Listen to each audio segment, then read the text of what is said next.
Hi everyone, Brian here, wishing you a great Monday and a wonderful week ahead.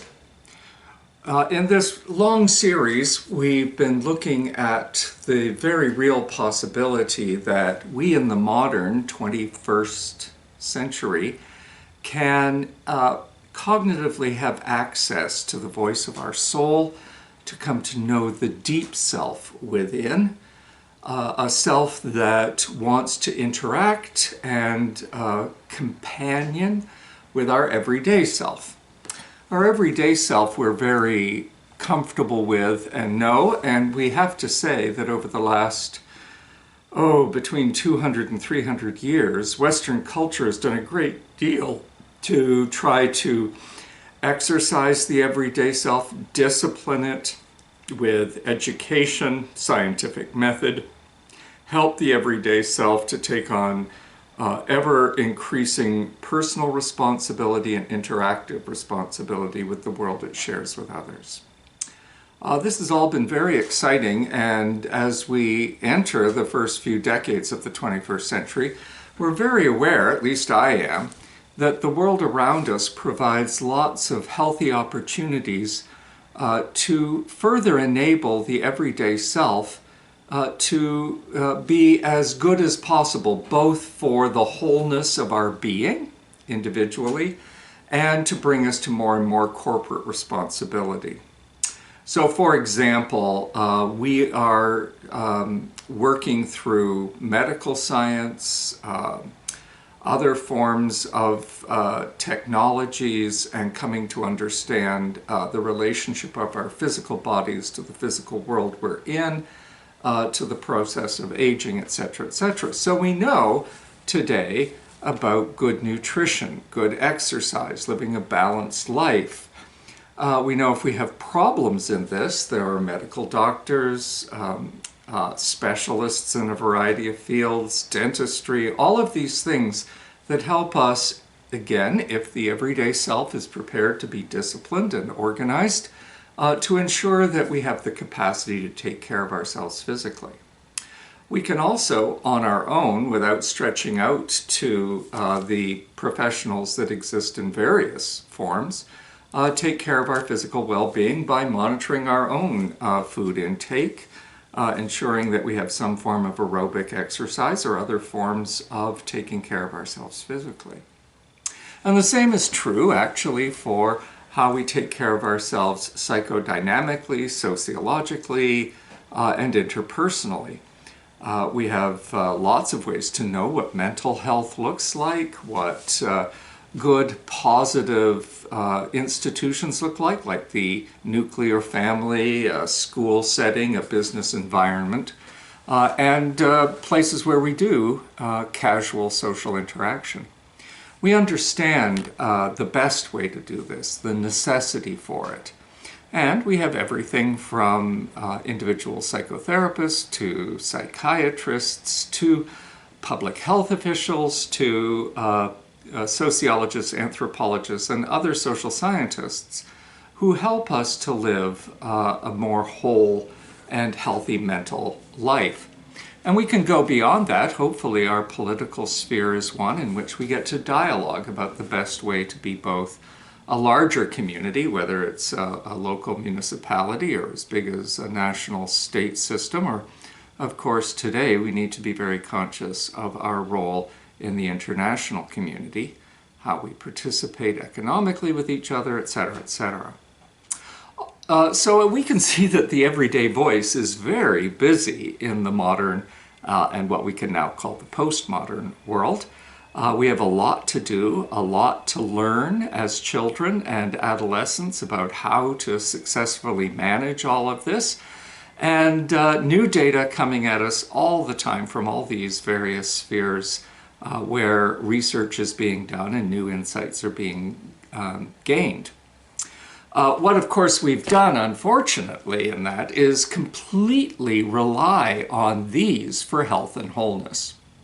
A part of this series is to remind us that, in fact, we have a much broader opportunity for health and wholeness that includes the awareness of the everyday self, and the everyday self giving the deep self a little bit more room and space. So we've been talking about how the soul, the voice of the soul or the deep self,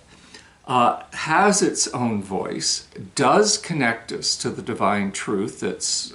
always vibrating through the created universe and our experience of human history right here,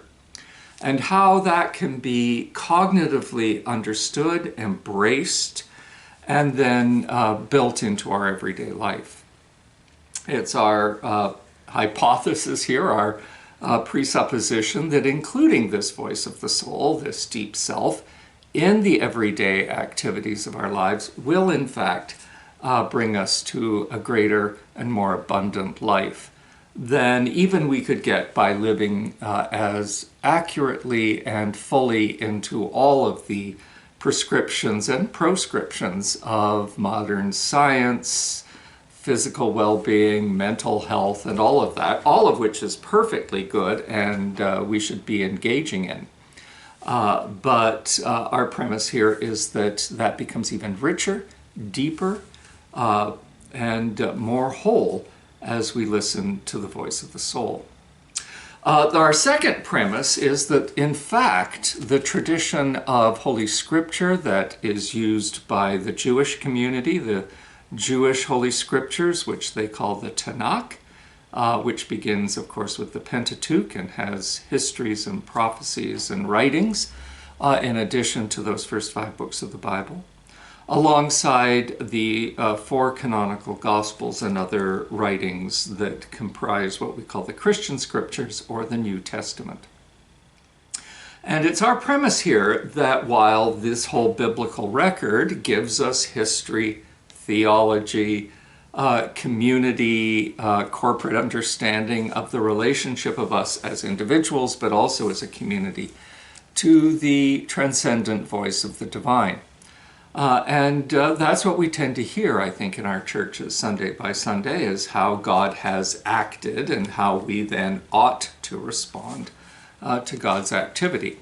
All absolutely good and fine. But like our secular culture around us, where the everyday self has not had a lot of time to give to listening to the nuanced and subtle voice of the soul, so we in the Western Church over the last same period, 200 to 500 years, have been more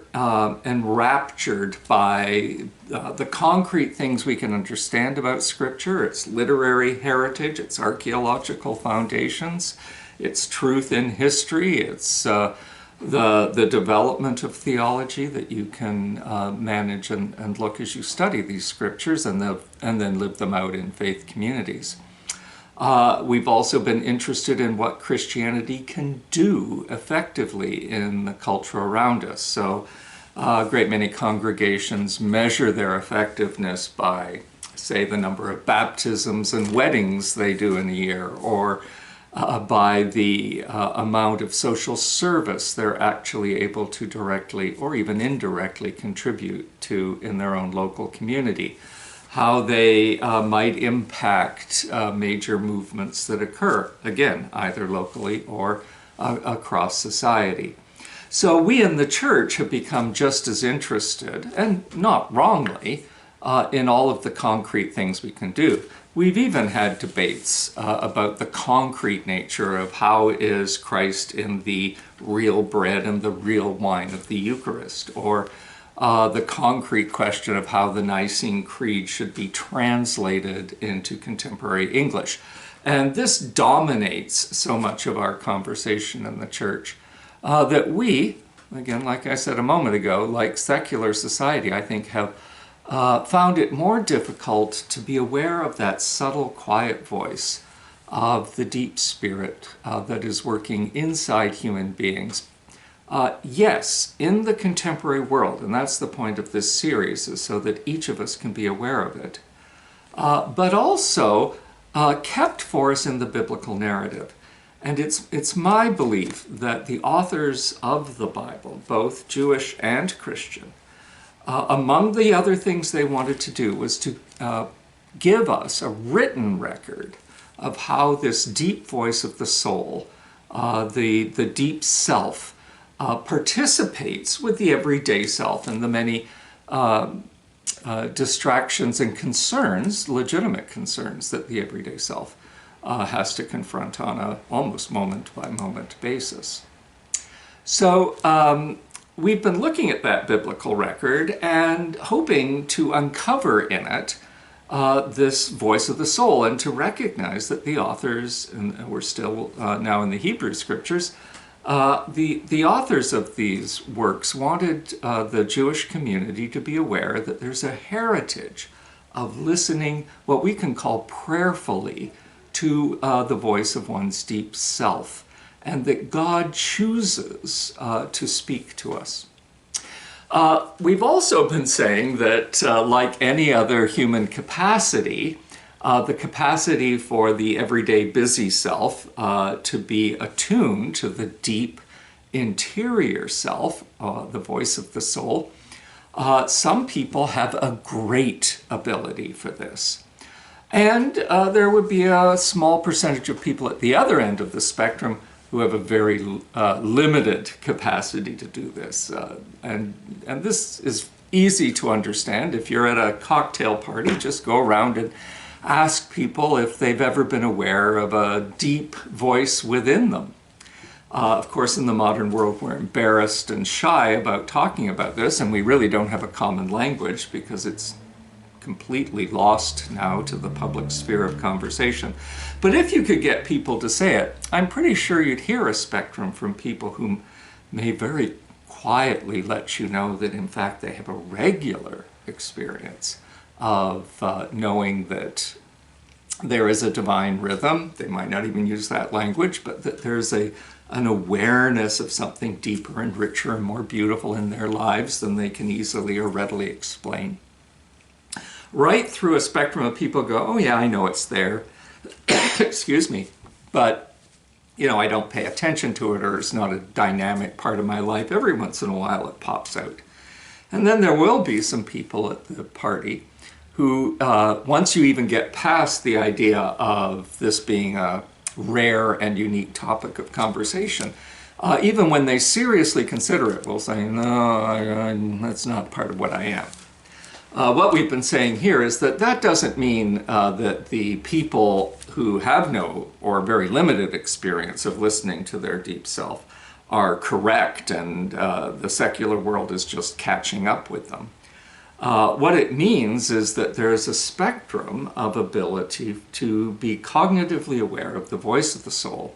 just like there's a spectrum of ability to understand mathematics easily and readily, or a spectrum of people who have a great ear for music and a virtuosity of being able to play or sing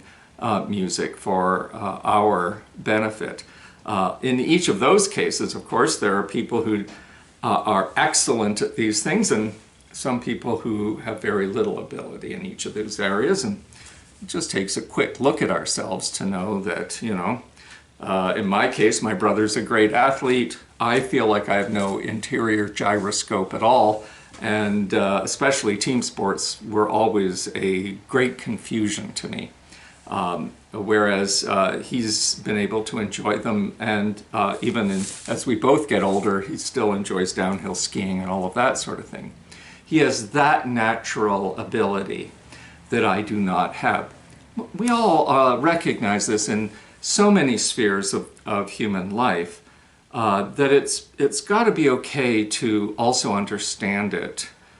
in this sphere as well. So as I said on Friday, we're moving from a period of the Hebrew Scriptures in which the emphasis is about how this touches an individual who, as we've seen, is often called to charismatic leadership within the Hebrew or ancient Jewish community in one way or another, into a time when the emphasis of this Word of God, this capacity to know the deep voice within, moves toward the public responsibility of what that is.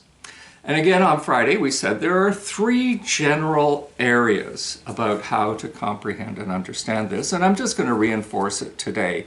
That is that, first of all, God,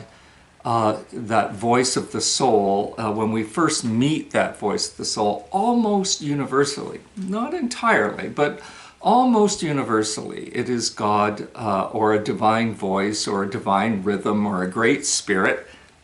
The language can be more gently held than perhaps our orthodox and dogmatic everyday theology might let us do. But the first, in a sense, first contact we have consciously or cognitively with this deep voice of the inner soul is almost always a voice of compassion and gentleness, a voice that comes from deep within that reassures us that regardless of what's happening in the world around us, whether we're in a buoyant place or a very tense place, whether our life is going well in the moment or facing significant and even pretty ugly or deeply impactful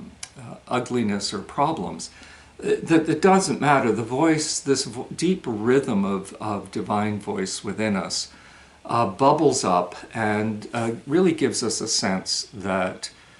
we are okay, that this divine rhythm is with us, that all will be well, as Julian of Norwich said, put it. The second phase is once we've come to open our arms a bit to God, who has reassured us that our life is valuable and beautiful in one way or another, then the divine voice allows us to, in a whole variety of ways, come into contact with the deeper truth of what divine rhythm is like, both in our own lives and as it works in the cosmos around us, as well as human history. And we can know from a, pretty quick study of, astrophysics or medical biology or psychological well-being, it doesn't take much to realize that there's a lot to say about that and a lot to investigate in that. So our physical truth in the world we share with others, our interpersonal truth, our social and familial relations, our participation in the historic movement of human beings experiencing this planet in one way or another, and both nurturing ourselves and the planet and coming into combat with ourselves and the planet. All of these things are part of understanding how God interacts with the world around us. So it's deep, it's sometimes appears to be complex, that we always go back to the first impression, that it's at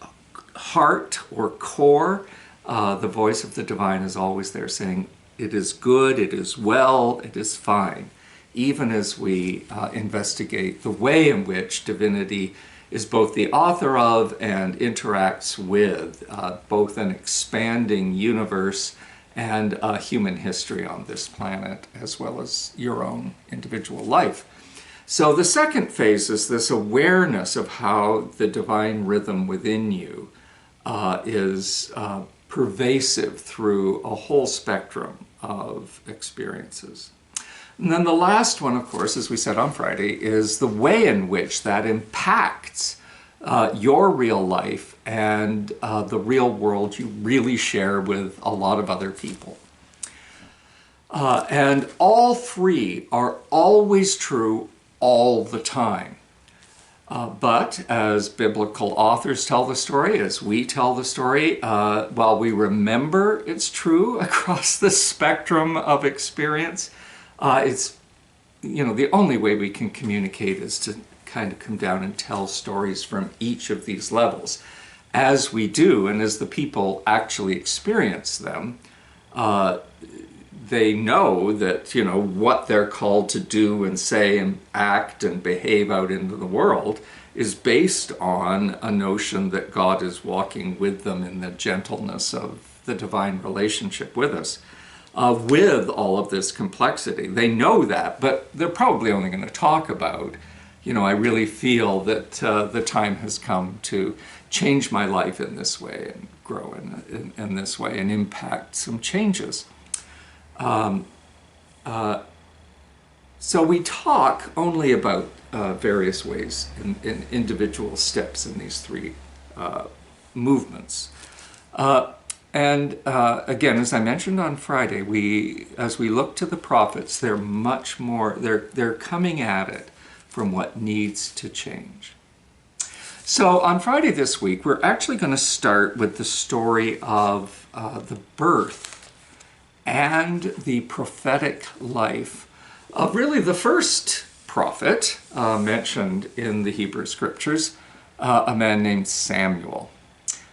He is not the prophets that we've come to understand as the later prophets, the prophets who stood up in the much more highly sophisticated and evolved governmental systems of the monarchies in Israel and Judah. That's where the classic prophets come from. But the Hebrew Scriptures actually gives 2 books to the life and mission of Samuel. And while we won't be looking at that whole thing, we are going to look at the very early call of Samuel as someone, and this is the lens we're going to look at it through, as someone who has this pretty significant capacity to be cognitively aware of the deep voice of the soul within. But interesting, we're actually going to begin where the first book of Samuel begins, which is another person with this deep capacity to hear the voice of the divine within, and how she was able to both hear it, comprehend it in the depth of its meaning, and then express it as she feels she needs to into the world as an action. And that, of course, is Samuel's mother, Hannah. So come back and see us on Friday, and we'll look at the story of Hannah and the birth of Samuel. Until then, take care. Thanks for listening, and God bless.